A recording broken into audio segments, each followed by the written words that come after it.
Cerita dimulai dengan menunjukkan seorang wanita bernama Lizelle yang bekerja sebagai agen pemasaran di sebuah perusahaan real estate.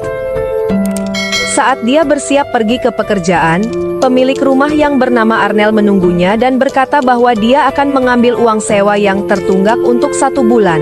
Pada saat itu, Lizelle menjelaskan bahwa dia belum memiliki uang dan berjanji akan membayar sewa saat dia kembali dari kerja.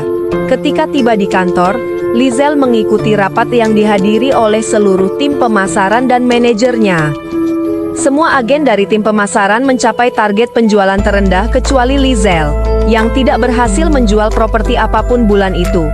Manajernya memberitahu Lizelle bahwa hanya ada 3 bulan untuk mencapai target penjualan, dan jika itu terlampaui, dia akan dipecat. Lizelle berjanji akan berusaha memperbaiki pekerjaannya. Setelah rapat, rekan kerja Lizelle yang bernama Dan bertanya apa yang terjadi. Lizelle pun menjawab bahwa jika ada masalah dia bisa menceritakannya kepadanya. Namun, Lizelle dengan sombong menjawab bahwa dia tidak memerlukan bantuan apapun karena dia adalah marketer terbaik bulan lalu. Mendengar ini, Dan berkata bahwa itu adalah keberhasilan di masa lalu, dan dia harus realistis karena pekerjaannya hampir terancam. Ketika pulang kerja, Lizelle mendapati pemilik rumah menunggunya. Karena tidak memiliki uang, Lizelle diam-diam masuk ke kamar tanpa pemilik rumah menyadari. Keesokan harinya, manajer memperkenalkan seorang agen pemasaran baru bernama Susan. Susan adalah agen terbaik dari perusahaan pesaing. Keberhasilan karier Susan membuat Lizelle merasa iri karena sejak Susan datang, dia telah mendapatkan banyak klien dan menjadi marketer terkemuka di bulan pertamanya bekerja. Ini juga mengundang peringatan dari manajer untuk Lizelle tentang pekerjaannya.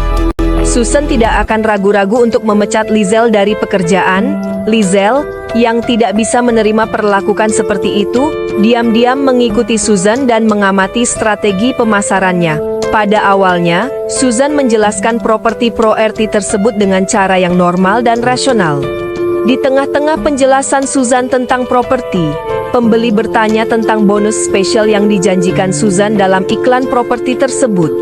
Senyum Susan mengindikasikan kesepakatan untuk pembelian properti itu, dan mungkin Anda sudah tahu apa yang akan terjadi selanjutnya. Setelah memberikan bonus spesial, Lizelle mendekati Susan dan mengatakan bahwa dia sudah mengetahui teknik pemasaran licik Susan. Susan terkejut dan meminta bantuan Lizelle untuk menjaga ini sebagai rahasia mereka. Susan menambahkan bahwa dia perlu melakukan ini untuk mendapatkan uang tambahan untuk pengobatan anaknya yang menderita penyakit jantung. Lizelle tidak peduli dengan semua alasan yang diberikan oleh Susan dan kemudian meninggalkan Susan tanpa kata-kata. Setelah kerja, Susan menjemput anaknya yang telah dia titipkan pada tetangganya yang bernama Dennis. Sang tetangga bertanya mengapa Susan pulang larut dan tampak sedih. Susan menceritakan bahwa teknik pemasarannya yang tak jujur telah diketahui rekan kerjanya dan dia berencana mencari pekerjaan lain.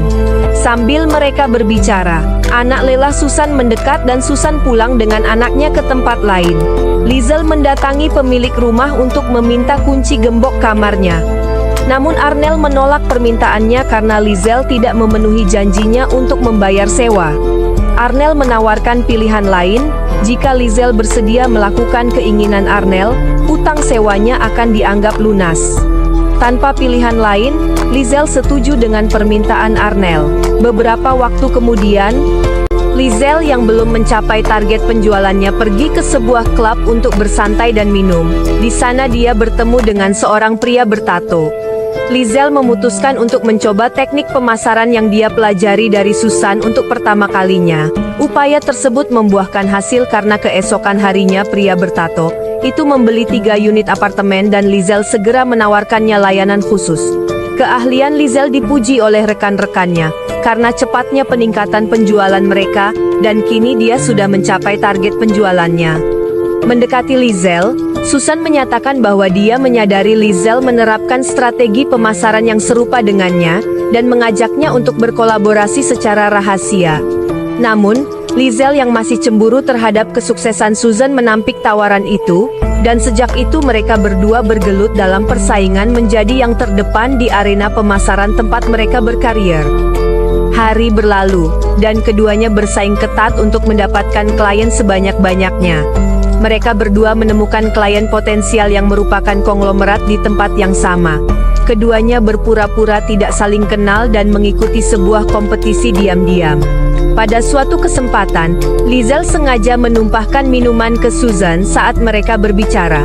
Ketika Susan pergi ke toilet, Lizel diam-diam memasukkan sesuatu ke minuman Susan. Setelah itu, Susan minum dan segera merasa pusing lalu dibawa oleh keponakan klien potensial karena Lizel memberitahu pria tersebut bahwa Susan sudah siap. Keesokan harinya dengan gembira Lizel mengklaim bonusnya karena berhasil mengamankan klien konglomerat yang membeli seluruh unit apartemen yang melampaui pencapaian Susan. Lizel menerima gelar sebagai marketer terbaik perusahaan dan menerima banyak bonus bulan itu. Belakangan, Susan mendekati Lizel dan meminta bicara secara pribadi.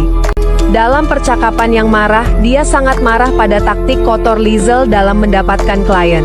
Lizel tidak peduli dengan permohonan Susan, meskipun Susan mengatakan bahwa dia bekerja keras demi anaknya yang sakit. Lizel tidak menunjukkan simpati dan sombong memperingatkan Susan bahwa ini adalah hasil dari tindakannya sendiri yang berani bersaing dengannya untuk menjadi nomor satu pemasar di perusahaan mereka.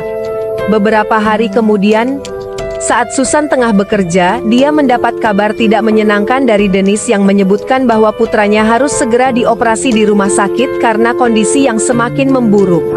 Sayangnya, Susan kekurangan dana untuk biaya operasi tersebut. Dia berusaha menghubungi setiap pelanggan potensial, namun tidak ada yang berminat membeli properti yang dia miliki. Dalam waktu singkat, keadaan putranya berubah kritis, mendorong Susan untuk membuat pilihan yang tidak tepat. Dia mendekati tetangganya yang seorang sopir taksi dan memintanya untuk mencuri uang dari Lizel sebagai upah atas layanan kejamnya. Tetangga itu menyetujui dan langsung melakukan pencurian. Mereka mencuri semua uang bonus Lizel dari pekerjaannya. Namun, selama prosesnya sopir taksi secara tidak sengaja membuat Lizel mengalami luka kritis. Keesokan harinya, dalam kepanikan sopir taksi memberikan seluruh uang kurian kepada Susan dan segera pergi setelah melihat berita di TV tentang kematian Lizel dan Susan merasa sangat bersalah atas kejadian itu. Namun, demi pemulihan anaknya yang sangat dia cintai, dia percaya bahwa dia tidak punya pilihan lain. Beruntungnya, polisi tidak memiliki kemajuan dalam penyelidikan dan tidak ada bukti yang jelas tentang kasus Lizel. 6 bulan berlalu dan dia terus menjadi pemimpin yang sangat dihormati dalam industri penjualan dan pemasaran.